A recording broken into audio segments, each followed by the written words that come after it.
আমরা আজকে আলোচনা করব যে আমাদের নানা ধরনের যে উদ্বেগের রোগ আছে, চিকিৎসা পদ্ধতি কি। আমরা বিশেষ করে ৩ ধরনের যে উদ্বেগের রোগ অর্থাৎ panic disorder, social anxiety disorder বা অ্যাগোরাফোবিয়া বা ফোবিক ডিসঅর্ডার যদি আমরা ব্রড হেডিং এ বলি, আর একটা হলো জেনারেলাইজড অ্যাংজাইটি ডিসঅর্ডার বা জিএডি গ্যাড। এই ৩ ধরনের উদ্বেগের রোগী আমরা সাধারণত পেয়ে থাকি। এই উদ্বেগের রোগের যে উপসর্গগুলো হয় সেটা শারীরিক এবং মানসিক দু ধরনেরই উপসর্গ হতে পারে। অ্যাকচুয়ালি অ্যাংজাইটি কিন্তু এক ধরনের বায়োলজিক্যাল রেসপন্স। আমরা যদি কোনো ব্যাপারে আসলে কোনো কারণে চাপ বোধ করি, তাহলে চাপের উপসর্গ হিসেবে কিন্তু আমাদের উদ্বেগ হতে পারে, আমাদের ডিপ্রেশন হতে পারে। এবং সাধারণত এই উদ্বেগটা যদি আমাদের আউট অফ প্রপোর্শন হয়, অর্থাৎ হলো যে কারণে আমরা উদ্বেগ বোধ করছি তার চেয়ে যদি বেশি পরিমাণে হয়, অথবা এই উদ্বেগ যদি খুব দীর্ঘমেয়াদী হয় এবং আমাদের স্বাভাবিক কর্মক্ষমতা, আমাদের স্বাভাবিক যে জীবনের কোয়ালিটি সেটা যদি নষ্ট করে, অর্থাৎ আমাদের পারস্পরিক সম্পর্ক, আমাদের ভালো থাকার ফিলিং, আমাদের ওভারঅল যে পারফরমেন্স, কোয়ালিটি লাইফ, সেটা যদি আমাদের আসলে ডেইলি ফাংশনিংটাকে আমাদের হ্যাম্পার করে, উদ্বেগের রোগ আছে বলে আমরা মনে করে থাকি। তো উদ্বেগের রোগ ৩ ধরনের। এই ৩ ধরনের যদিও সিমটমটা মোটামুটি একই রকম। উদ্বেগের যে মানসিক যে উপসর্গ, সেখানে আমাদের অনেক ক্ষেত্রে আশঙ্কা হয়, ভয় লাগে, সবসময় ভয় করে, আমাদের খিটে হয়ে যায় মেজাজ, কনসেন্ট্রেশন কম হয়, যার কারণে প্রায়শই অনেক কিছু আমরা ভুলে যাই, সবসময় একটা অস্থির লাগে, ঘুমের সমস্যা হয়, ঘুম আসতে অনেক ক্ষেত্রে দেরি হয় বা ঘুম ঠিক মতো আসে না, বা ঘুমালেও মনে হয় যে ঘুমটা খুব ইন্টারাপ্টেড হচ্ছে, বা খুব দুঃস্বপ্ন আমরা দেখি। এবং সাথে আমাদের যে শারীরিক উপসর্গ হয়, দেখা যায় যে আমাদের বুক ধড়ফড় করে, অনেকের পেইন হয় হাড়ে বা মাথায় বা নানা জায়গায়, নন স্পেসিফিক পেইন হয়, পেটে চাপ লাগে, পেটে গ্যাস হয়, শরীরে নানা জায়গায় খুব জ্বালা পোড়া হয়, বা অনেক ক্ষেত্রে মনে হয় যে আমাদের শরীরটা খুব দুর্বল লাগে, একদম হাঁটতে পারছি না, মাথা ঘুরায়, ইমব্যালেন্স ফিল করে। কাজে আমাদের মাথা থেকে পা পর্যন্ত যে কোনো রকমের শারীরিক উপসর্গ কিন্তু এই উদ্বেগের কারণে হতে পারে। আমাদের জেনারেলাইজ অ্যাংজাইটি ডিসঅর্ডার বা প্যানিক ডিসঅর্ডার বা এই ফোবিক ডিসঅর্ডারে আমাদের এই উদ্বেগের উপসর্গগুলা মোরলেস একই, কিন্তু যে তীব্রতা ভেদে ভিন্ন হয়। অর্থাৎ জেনারেলাইজ অ্যাংজাইটি ডিসঅর্ডারে এই উদ্বেগের উপসর্গ একটু সাধারণত লো গ্রেড হয়, অত হালকা হয়, কিন্তু সবসময় থাকে, এবং এক ধরনের শারীরিক এবং মানসিক অশান্তি আমরা সবসময় বোধ করি। প্যানিক ডিসঅর্ডারে হলো সাময়িক সময়ের জন্য, যখন প্যানিক অ্যাটাকটা অল্প সময় এপিসোডিক আকারে হয়, তীব্র হবে, এবং যখন হবে তখন সাংঘাতিক রকমের খারাপ লাগবে, এবং তীব্রভাবে রোগী এই শারীরিক যে উপসর্গ, যে সিমটমগুলো বললাম, সেটা ভীষণভাবে তারা এক্সপিরিয়েন্স করে, এবং একটা আতঙ্কগ্রস্ত, ভয়টা এতখানি লাগে যে আতঙ্কগ্রস্ত হয়। ফোবিক ডিসঅর্ডার অর্থাৎ যেখানে অ্যাগোরাফোবিয়া বা সামাজিক ভীতি, অর্থাৎ যে কোনো ধরনের সামাজিক মেলামেশাতেই যখন আমাদের পার্টিকুলার কিছু সিচুয়েশন, সেটা হতে পারে সামাজিক মেলামেশা, অথবা হতে পারে বিশেষ কিছু সিচুয়েশন, যে সিচুয়েশনগুলো আমরা সহজে স্কেপ করতে পারবো না, যেমন লিফটে, আটকা জায়গায়, বাথরুমের মধ্যে, মার্কেট প্লেসে, মসজিদের জামাতে দাঁড়ালে, যখন গাড়িতে বা পাবলিক ট্রান্সপোর্টে তার উপসর্গগুলো হতে পারে, অথবা সামাজিক ভিত্তিতে যে কোনো সামাজিক সিচুয়েশনে, যেমন কারোর সাথে কথা বলার সময়, কোনো পারফর্ম করার সময়, মিটিংয়ে কথা বলার সময়, তার কোনো স্টেজ পারফরমেন্স, অথবা যে কোনো ধরনের সামাজিক মেলামেশা, নতুন কারোর সামনে কোনো ইন্টারাকশনের ক্ষেত্রে, কারোর সামনে কোনো কিছু লিখতে গেলে, কারোর সামনে কোনো খেতে গেলে, উদ্বেগের উপসর্গগুলা তার অটোমেটিক্যালি চলে আসে। এবং উদ্বেগের উপসর্গগুলা যদি দেখা যায় যে এতখানি বেশি হচ্ছে যে ওই পার্টিকুলার সিচুয়েশনটা সে সাধারণত অ্যাভয়েড করছে, তখন হলো আসলে আমাদের এই ফোবিক ডিসঅর্ডার আছে বলে আমরা মনে করে থাকি। তো আমাদের যেটা সাইকোলজিক্যাল ম্যানেজমেন্ট, অর্থাৎ আমাদের যদি চিকিৎসার কথা বলি, চিকিৎসাটা সাধারণত আমাদের অনেক ক্ষেত্রে যদি মাইল্ড লেভেলের হয়, তাহলে আমরা কিন্তু অনেক ক্ষেত্রে শুধুমাত্র সাইকোলজিক্যাল ম্যানেজমেন্ট দিয়ে হেল্প করা যায়। মডারেট টু সিভিয়ার হয়, তাহলে অনেক ক্ষেত্রে কিন্তু আমাদের ওষুধের প্রয়োজন হয়। তো এই ওষুধগুলা হলো কিন্তু উদ্বেগ কমানোর ওষুধ, এটা সারা জীবনের যে ওষুধ তা কিন্তু না, এটা সাময়িক সময়ের জন্য আমাদের দেওয়া হয়, অর্থাৎ 6 মাসের মধ্যেই কিন্তু রোগী দেখা যায় যে আমাদের টোটাল কোর্সটা আমাদের কমপ্লিট করা যায়। কিন্তু এই ওষুধের পাশাপাশি আসলে খুব গুরুত্বপূর্ণ যেটা, সেটা হলো আমাদের কাউন্সিলিং, অর্থাৎ হলো সাইকোলজিক্যাল ম্যানেজমেন্ট। শুধুমাত্র যদি আমি ওষুধ খেয়ে আমার ট্রিটমেন্ট করি, কিন্তু আমাদের যে সাইকোলজিক্যাল যে ম্যানেজমেন্ট, সেটাকে যদি আমরা হেল্প না করি, কাউন্সিলিং যদি সাধারণত ওরকম করে না হয়, বা রোগী যদি আসলে ওই পার্টিকুলার বিষয়গুলোতে ফোকাস না করে, তাহলে কিন্তু রোগটা আসলে একটু স্থায়িত্ব তো অনেক বেড়ে যায়, এবং সাধারণত ওষুধ দিয়ে একটা লেভেল পর্যন্ত আসলে তাকে কমিয়ে ফেলা যায়। কিন্তু ওভারঅল যদি আমি লাইফের কোয়ালিটি একেবারেই খুব বেটার করতে চাই, তাহলে কিন্তু সাইকোলজিক্যাল ম্যানেজমেন্টের বিকল্প নেই। তো আমাদের এই মানে যেটা বললাম যে 3 ধরনেরই রোগের ক্ষেত্রে মোটামুটি মেডিকেশন যদিও মোরাললেস মোটামুটি কাছাকাছি, কিন্তু সাইকোলজিক্যাল ম্যানেজমেন্ট কিন্তু একেবারেই হলো 3টারই ক্ষেত্রে আলাদা। এই 3টা ক্ষেত্রে একটা জায়গায় সাইকোলজিক্যাল ম্যানেজমেন্ট আমাদের মিল আছে। 3টাকে যে রিল্যাক্সেশন যে থেরাপিটা, এই 3টার ক্ষেত্রে কিন্তু এটা অ্যাপ্লিকেবল। এই রিল্যাক্সেশন থেরাপির মধ্যে আমাদের ব্রিদিং এক্সারসাইজ রয়েছে, ডিপ ব্রিদিং, এটা আপনারা জানেন যে শ্বাস প্রশ্বাসের ব্যায়াম অলরেডি আমার চ্যানেলে অনেকগুলো আপলোড করা আছে। এর বাইরে আরও রিল্যাক্সেশন থেরাপি করতে পারি, যেমন progressive muscular relaxation therapy, body scan therapy, mindfulness technique, সবই হলো আমাদের মাইন্ডটাকে রিল্যাক্স রাখতে সাহায্য করে। তো এই তিনটা ক্ষেত্রে কিন্তু এই সাইকোলজিক্যাল ম্যানেজমেন্টটা, এই সাইকোথেরাপিটা আমাদের হেল্প করে। এর বাইরে পার্টিকুলারলি যদি আমরা বলি প্যানিক ডিসঅর্ডার বলি, তাহলে এখানে কগনিটিভ বিহেভিয়ার থেরাপিটা খুব অ্যাপ্লিকেবল। কগনিটিভ বিহেভিয়ার থেরাপিটা আমাদের দেওয়া হয়, সাথে হলো রিল্যাক্সেশন থেরাপিটা দেওয়া হয়। ফোবিক ডিসঅর্ডারে সাধারণত এক্সপোজার থেরাপিটা দেওয়া হয়। তো আমরা যদি একটু আলোচনা করি এটা আসলে কিভাবে কি দেওয়া হয়, আমার মনে হয় আপনারা নিজেরা যদি অ্যাপ্লাই করেন আপনাদের কিন্তু অনেক ক্ষেত্রে আমাদের কাছে নাও আসতে পারে, এবং মাইল্ড লেভেলে যদি প্রবলেমে আপনারা ভুগে থাকেন তাহলে আমি বলবো হলো যে আপনার এই ভিডিওর থ্রুতেই কিন্তু আপনারা অনেকখানি নিজেকে আপনারা হেল্প করতে পারেন। প্রথমে আমরা আসলে আবারও আসি হলো রিল্যাক্সেশন টেকনিকের ক্ষেত্রে। রিল্যাক্সেশন টেকনিকের ক্ষেত্রে যেটা ব্রিদিং এক্সারসাইজ বা ডিপ ব্রিদিং বললাম, এটা আমি যদিও আগে অনেকটা দুই একটা ভিডিও করেছি, আবার আমরা বলছি ডিপ ব্রিদিংয়ে হলো আসলে আমাদের যেটা হয় হলো অ্যাংজাইটিতে আমাদের যেহেতু সিম্প্যাথেটিক ওভার অ্যাক্টিভিটি হয়, মানে আমাদের ব্রেনের নার্ভাস সিস্টেম একটা, যার জন্য আমাদের নানা রকমের ফিজিক্যাল সিমটম হয়, যেটা আমরা বলছি যে অ্যাংজাইটি কিন্তু আসলে একটা ব্রেনের রেসপন্স।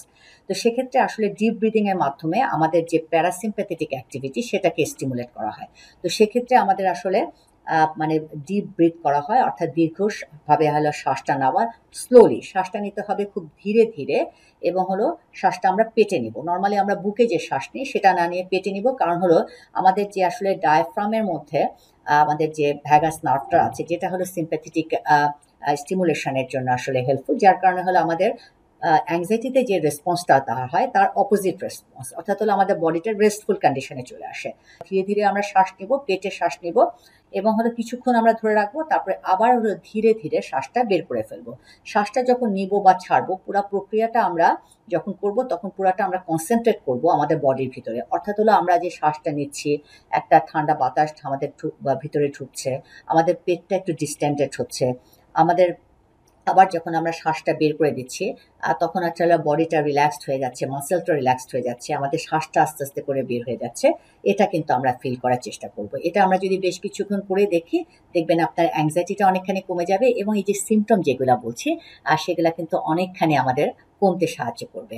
সময় আমাদের প্রশ্ন হাসি আমরা নাক দিয়ে নিব না মুখ দিয়ে নিব, আপনার নাক মুখ যেখান থেকে আপনাদের সুবিধা হয় সেটাতেই আপনারা নিতে পারেন। এটাতে আমি বলবো পার্টিকুলারলি আপনারা অত এমফাসিস দিবেন না, আপনারা মেইন এমফাসিস দিবেন ব্রিদিংটা যেন হলো খুব স্লোলি ইনহেলেশন হয়, খুব ধীরে ধীরে এরকম করে শ্বাসটা না, শ্বাসটা খুব ধীরে ধীরে শ্বাসটা খুব স্লোলি, আপনি চোখ বন্ধ করেও নিতে পারেন বা চোখ খুলেও নিতে পারেন, কিন্তু আপনি মাইন্ডফুল ব্রিদিং, অর্থাৎ হলো যখন ব্রিদিংটা নিব পুরো কনসেন্ট্রেশনটা আমরা শ্বাসের মধ্যে আমরা রাখবো। এর বাইরে হলো আমাদের প্রোগ্রেসিভ মাস্কুলার রিল্যাক্সেশন টেকনিক। মূল থিমটা হলো যে আমাদের বডির প্রত্যেকটা মাসেলকে কন্ট্যাক্ট করা, রিল্যাক্স করা। যেমন হাতের মুঠিটা হলো আমার এনক্লোজ করা, হ্যাঁ, টাইট করে ফিস্ট করা। ফিস্ট করার পরে আমরা কিছুক্ষণ ধরে রাখবো, এবং এই যে আমরা ফিস্ট করে রাখলাম, আমরা যে আটকে রাখলাম, এটা যে আমাদের একটা টাইট ফিলিং, এই টাইট ফিলিংটা আমরা ফিল করব, এবং তারপরে আস্তে আস্তে করে ধীরে ধীরে ধীরে ধীরে আমাদের আস্তে আস্তে করে মাসেলটা রিল্যাক্স করতে থাকবে। দেখেন আমি রিল্যাক্স করছি, এটা কিন্তু আমাদের খুব স্লোলি করছি। আমি বলবো আরও যদি স্লো করতে পারেন তাহলে আপনার ভালো, এবং রিল্যাক্স করে এটা কিন্তু আস্তে আস্তে করে আমাদের আস্তে আস্তে করে একটা জিনিসটাকে একদম হলো স্লোলি করে রিল্যাক্স করে ফেলবো। হ্যাঁ, আরও আরও আমি বলবো স্লোলি করা। এবং এরপরে হলো আপনার মানে যেমন হাত থেকে আমরা যদি শুরু করি, আমরা প্রথমে মুঠিবদ্ধ করলাম, এরপরে আমাদের এটা আমরা টাইট করলাম, হ্যাঁ, মানে হাতটা আমাদের এই বাইসেপসটা আমরা টাইট করলাম, ঘাটটা আমরা টাইট করতে পারি, মুখটা আমরা কি করতে পারি, মুখের মাসেলগুলা করতে পারি, কপালের মাসেলগুলা আমরা করে আমরা এই জায়গার মাসেলটা টাইট করে, মূল জায়গাটা হলে আমরা টাইট করে টট করে কিছুক্ষণ ধরে রাখবো, তারপরে আবার করে আমরা ছেড়ে দেবো। যেমন এই জায়গাটা আমরা যদি করি এরকম করে আবার আমরা আস্তে আস্তে করে ছেড়ে দেওয়া। ঠিক তেমনি হলো আমাদের পেটেও হলো পেটটা কন্ট্রাক্ট করে আবার হলো পেটটা রিল্যাক্স করা। ঠিক তেমনি হলো বডির ফুল মাসেল, অর্থাৎ আমরা যদি হেড টু টো ধরি তাহলে পুরা যদি আমরা আস্তে আস্তে করে আমরা মাসেলটা টাইট করে রিল্যাক্স করতে পারি, তাহলে কিন্তু কিছুক্ষণ পর দেখবেন আপনার ফুল বডিটা খুব রিল্যাক্সড হয়ে যাচ্ছে। তো এটা হলো আমাদের প্রোগ্রেসিভ মাস্কুলার রিল্যাক্সেশন টেকনিক। এছাড়া আমরা বডি স্ক্যান করতে পারি। বডি স্ক্যান হলো যে আপনি পার্টিকুলার একটা সময়ের মানে সময়টা আপনারা নিন, অর্থাৎ পায়ের বুড়ো আঙ্গুল থেকে আমাদের মাথা পর্যন্ত চোখ বন্ধ করে আমাদের পাটার সেন্সেশনটা, ফিলিংটা নন জাজমেন্টালি ফিল করা। যেমন হলো আমার প্রথমে পায়ের আঙ্গুলটাকে আমরা ফিল করা, হ্যাঁ, এরপর আস্তে আস্তে করে খুব চোখ বন্ধ করে আমরা যদি হলো পয়েন্টগুলো আমরা করি, যে আমরা গোড়ালিটাকে আমরা চিন্তা করছি, পায়ের কাফ মাসেলটাকে আমরা চিন্তা করছি, আমরা হাঁটুটা আমরা চিন্তা করছি, আমরা থাইটা আমরা চিন্তা করছি, আমরা পেটটা আমরা চিন্তা করছি, এবং আস্তে আস্তে করে এটা পুরো বডিটা নিচ থেকে এসে হাত থেকে উঠে একদম হলো আপনি পরে কল্পনা করলেন আপনি একদম কপাল পর্যন্ত যান। অর্থাৎ হলে আমরা যখন উপর থেকে আমরা যাব, আমরা বুক, গলা, আমাদের ঠোঁট, হ্যাঁ, আমাদের নাক, আমাদের চোখ, আমাদের মাথা, এই পর্যন্ত হলো আমাদের পয়েন্টগুলাতে আমরা জাস্ট নন জাজমেন্টালি, অর্থাৎ হলো আমাদের এখানে কেমন ফিলিং হচ্ছে সেটা মানে না ভেবে জাস্ট হলো আমরা কি ফিল করছি সেটাকে আমরা পুরো বডিটাকে আমরা স্ক্যান করা, হ্যাঁ, এটাকে আমরা হলো বডি স্ক্যান আমরা বলে থাকি। আমরা মাইন্ডফুলও আমরা করতে পারি। এর বাইরে হলো আমাদের যেটা মাইন্ডফুল টেকনিক আমরা পরবর্তীকালে আমরা দীর্ঘভাবে আমরা আলোচনা করব। আমরা আজকে আমরা হলো এটুকুনি, যদি আপনারা এই যে প্রোগ্রেসিভ মাস্কুলার রিল্যাক্সেশন টেকনিক, আপনাদের বডি স্ক্যান এবং আপনার যেটা ডিপ ব্রিদিং বললাম, এটা তিনটাই কিন্তু ভীষণভাবে এফেক্টিভ, এবং আপনারা যদি প্রতিদিনই অন্তত 2 বার বা একবারও যদি আপনারা হলো ফিজিক্যাল এক্সারসাইজের সাথে করেন, দেখবেন হলো ওভারঅল আপনার যে ওয়েলবিং ফিলিং আপনার অনেকখানি তো কমে যাবে। আপনি দেখবেন আপনার শরীরে নানা রকমের নন স্পেসিফিক পেইন আছে, জ্বালাপোড়া আছে, অস্থিরতা আছে, সেটা ভীষণভাবে আপনার কিন্তু কমাতে সাহায্য করবে। মানে রিল্যাক্সেশন টেকনিকের বাইরে আমাদের প্যানিক অ্যাটাকের ক্ষেত্রে কগনিটিভ বিহেভিয়ার থেরাপি করা হয়। কগনিটিভ মানে হলো আপনার প্যানিক অ্যাটাকে কি হয়, প্যানিক অ্যাটাকে হলো হঠাৎ করে অ্যাংজাইটি অ্যাটাক হয়, এবং যখন হলো আপনার খুব উদ্বেগ হবে তখন ওভার অ্যাক্টিভিটি হয়, বাড়ে, তখন আমাদের অনেক ক্ষেত্রে ফিজিক্যাল সিমটম হয়, বুকটা ধরফর করে, হয়তো শ্বাস নিতে একটু প্রবলেম হয়, পেটে চাপ চাপ লাগে। তো যারা আসলে একটু উদ্বেগ মানে প্রবণ তাদের হয়, যখন বুকটা ধরফর করে তারা কিন্তু একটা মিস ইন্টারপ্রেট করে, অর্থাৎ মনে করে যে আমার বুকটা ধরফর করছে, বোধহয় আমার হার্ট অ্যাটাক হবে, বা আমার বোধহয় কোনো খারাপ কিছু হতে যাচ্ছে। তখন স্বাভাবিকভাবেই যখন আপনি ব্রেনে একটা রং মেসেজ পাঠান, তাহলে ব্রেন করবে কি, একটা অ্যাজ এ রেসপন্স সে কিন্তু অ্যাংজাইটি সিমটমটা তার বেড়ে যায়, অর্থাৎ সে আরো বেশি অ্যাংশাস হয়, কাজে সিম্প্যাথেটিক অ্যাক্টিভিটি কিন্তু বাড়ে, অর্থাৎ হলো আমাদের উপসর্গগুলো কিন্তু আরো বাড়ে, হলো তখন তার সিমটমটা বুক ধরফর নিয়ে আরো বাড়ে, সে আরো ভয় পায়, আরো রং মেসেজ দেয়, আরো তার সিমটম বাড়ে। এভাবে করতে করতে কিন্তু অল্প সময়ের মধ্যে এটা পিকে চলে যায়, এবং একটু পরে সে মনে হয় যে আমি এখনই খারাপ কিছু হয়ে যাবে, এখনই মারা যাব। কিন্তু প্যানিক অ্যাটাক যেটা সিম্প্যাথেটিক ওভার অ্যাক্টিভিটি একটা স্টেজের পরে কিন্তু অটোমেটিক্যালি এটা কিন্তু সিমটমটা নিচ থেকে আস্তে আস্তে করে কমে আসে এবং একদম স্বাভাবিক অবস্থাতে ফিরে আসে। কিন্তু যখন হলো ব্যক্তির হয়, সে কিন্তু এই জিনিসটা অতখানি তার মাথায় থাকে না যে এটা আবার স্বাভাবিক অবস্থাতে ফেরত আসবে। সে মনে করে যে আমি আগে 2 বার স্কেপ করেছি, এবার বোধহয় আসলে সত্যি সত্যি বাঁচবো না, এবারে বোধহয় আমি সত্যি একদম খারাপ কিছু হতে যাচ্ছে। তো আসলে কিন্তু দেখেন, এই প্যানিক অ্যাটাকটা এতখানি যে ব্যক্তি কষ্ট পাচ্ছে, এটা কিছুটা তার কগনিটিভ এররের কারণে, অর্থাৎ তার চিন্তা পদ্ধতির ভুলের কারণে কিন্তু সে এটাকে রংলি ইন্টারপ্রেট করছে, রং মেসেজ সে দিচ্ছে। কাজে আমাদের এখানে হলো আমাদের যে থেরাপিটা, অর্থাৎ যে সাইকোলজিক্যাল থেরাপিটা, সেটা হলো তার এই মিস ইন্টারপ্রিটেশনটা কারেক্ট করা, কগনিশনটাকে কারেক্ট করা। সে কারেকশনটাকে, যেটা মনে করছেন বুক ধরফর আপনার হার্ট অ্যাটাকের জন্য, হার্টের প্রবলেমের জন্য, এটা আসলে আপনার একটা অ্যাংজাইটির জন্য আপনার এই বুক ধরফরটা বেড়ে গেছে, একটু পরে এটা ঠিক হয়ে যাবে। আমি যদি হলো উল্টো মেসেজ আমি আমার ব্রেনকে দিই যে আমার এটা হার্ট অ্যাটাক না, এটা অ্যাংজাইটি অ্যাটাক, এবং একটু পরে এটা ঠিক হয়ে যাবে, যেটা আমি ভয় পাচ্ছি এটা বোধহয় ঠিক হবে না, এটা আনকন্ট্রোল হয়ে যাবে এবং এখনই নিশ্চয়ই কোনো খারাপ কিছু হবে, যেটা টোটালি রং।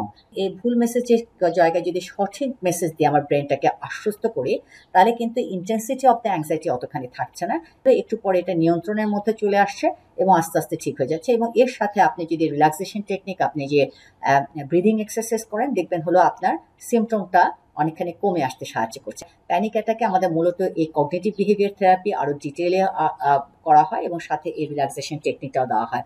এবং এরপরে আছে হলো ফোবিক ডিসঅর্ডার। ফোবিক ডিসঅর্ডারে যেটা হয় যে, যেহেতু পার্টিকুলার কিছু সিচুয়েশনে, যেটা সামাজিক সিচুয়েশনই বলি, অথবা কোনো স্পেসিফিক সিচুয়েশন, যেটা যে কোনো ধরনের আটকা জায়গা যেখানে ব্যক্তি সাধারণত অতখানি নিয়ন্ত্রণ নাই, বা ঘর থেকে বাইরে যাওয়া যেখানে সে সিকিউর ফিল করে, তার বাইরে কোনো কিছুই হলো সে অ্যাংজাইটিটা বেড়ে যাচ্ছে। সো সে যেটা করে, যেহেতু এখানে অ্যাংজাইটির সিমটমটা সাংঘাতিক খারাপ লাগে তার, সে এই জায়গাগুলো কিন্তু অ্যাভয়েড করে তার কিন্তু হলো এই অ্যাংজাইটিটা কিন্তু আসলে তার বাড়তে থাকে, এবং ওই পার্টিকুলার সিচুয়েশনটা সে অ্যাডাপ্টেশনটা হচ্ছে না। তো আমাদের এখানে ব্যাপারটা মানে থেরাপিটা তাহলে এক্সপোজার থেরাপি। এক্সপোজার থেরাপি মানে হলো যেই পার্টিকুলার সিচুয়েশনে সে ভয় পাচ্ছে, সেটাতে আস্তে আস্তে করে তাকে এক্সপোজ করা, এবং এক্সপোজ করার ক্ষেত্রে তার সাথে আমাদের কিছু কগনিশনও দেওয়া হয়। কগনিটিভ, যখন ব্যক্তি সাধারণত মনে করে এই জায়গায় গেলে তার সাংঘাতিক রকমের খারাপ লাগবে, বা তার কোনো রকমের কোনো ফিজিক্যালি সে হয়তো বা খুব আনকন্ট্রোল কোনো সিচুয়েশন তৈরি হবে অথবা খুব এম্বারাসিং সিচুয়েশন তৈরি হবে। তা আসলে যে এটা তার কিছুটা কগনিটিভ এরর, চিন্তার কিছু পদ্ধতির ভুল, সেই জায়গাটা ঠিক করার সাথে সাথে কিছুটা তাকে সাপোর্টিভ থেরাপির মাধ্যমে তাকে আস্তে আস্তে ওই পার্টিকুলার সিচুয়েশনে তাকে এক্সপোজ করতে তাকে হেল্প করা হয়। অনেক ক্ষেত্রে আমাদের যে মেডিকেশন, ওষুধগুলো অনেক ক্ষেত্রে হেল্প করে, অর্থাৎ প্রথম দিকে ওষুধ ছাড়া অনেক ক্ষেত্রে এই সিচুয়েশনগুলো সে একদম ফেসই করতে পারে না। তার কাজে আমাদের সাময়িক সময়ের জন্য ওষুধটা দিলে যদি এই যে সিচুয়েশনটা সেটা যদি আস্তে আস্তে করে সে ফেস করে, তাহলে কিন্তু ব্রেন আস্তে আস্তে করে অ্যাডাপ্ট করে ফেলছে। আগে যে সাংঘাতিক ভয় লাগতো সেটা অত হয় না। এবং এই এক্সপোজার থেরাপির ক্ষেত্রে আমরা ফ্লাডিং করতে পারি বা সাডেন এক্সপোজার হতে পারে, অথবা তাকে দেখা যায় যে গ্র্যাজুয়াল এক্সপোজার। সাধারণত গ্র্যাজুয়াল এক্সপোজারটাই ভালোভাবে কাজ করে, অর্থাৎ যে সিচুয়েশনটাতে সে ভয় পাচ্ছে সেটাতে একটু একটু করে তাকে তার ব্রেনটাকে এক্সপোজ করা এবং তার এই অ্যাংজাইটিটাকে অ্যাডাপ্ট করতে সাহায্য করা। এবং এর সাথে তার যদি সে ব্রিদিং এক্সারসাইজ করে বা অন্য কোনো যে আমি রিল্যাক্সেশন টেকনিকগুলোর কথা বললাম সেটা যদি সে অ্যাপ্লাই করে, তাহলে কিন্তু এই জায়গাগুলোতে খুবই ভালো ফল পাবে। তো আমি আশা করি হলো যে আপনারা এ ধরনের কষ্টে যদি ভুগে থাকেন, আপনারা নিজেরা একটু চেষ্টা করে দেখতে পারেন। কিন্তু যদি আসলে খুব বেশি পরিমাণে হয় যে এটাকে আপনার একেবারেই এটাকে কন্ট্রোল করা যাচ্ছে না বা কোনোভাবে ম্যানেজ করা যাচ্ছে না, তাহলে আপনারা অবশ্যই হলো সাইকিয়াট্রিস্টের পরামর্শ নিন। এবং এই সাইকোলজিক্যাল ম্যানেজমেন্টের ক্ষেত্রে কিন্তু আমাদের ক্লিনিক্যাল সাইকোলজিস্টরা সাংঘাতিক ভালো ভূমিকা রাখে, তাদের কাছে কিন্তু আপনারা যেতে পারেন। ধন্যবাদ।